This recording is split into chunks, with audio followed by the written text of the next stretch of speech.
Tubaniriza ku channel yaffe eno gye bayita Wijjanjabegwa. Tulaba era ngenda kusaba osubscribing ku channel yaffe eno. Kaleero nkuleetedde akadde ako koolaba ku screen yo.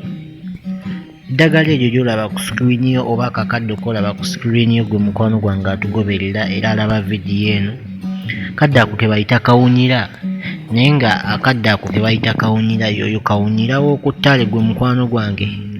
Yoyo kawunyira abeera ku ttale, abeera mu nnimiro bw'atyo. Kati ngenda kuba nkulaga mu vidiyo yaffe enaaba ezzeeko oba enaaba eddirira ezzeeko nga nkulaga kawunyira ow'ewaka oba ow'oku luggya bw'afaanana. Kawunyira wa njawulo lwakuba ate oli ne nkugamba ow'awaka ng'ovudde kw'ono ow'oku ttale nti oli bamuyita kawunyira ate era eddala ye kattaddogo gwe mukwano gwange.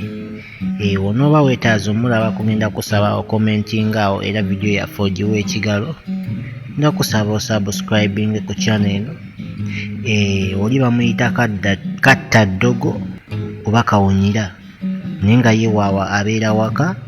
Kati kano gwe mukwano gwange koolaba essaawa zino mu eno vidiyo eno ke bayita kawunyira naye nga wa ku ttale.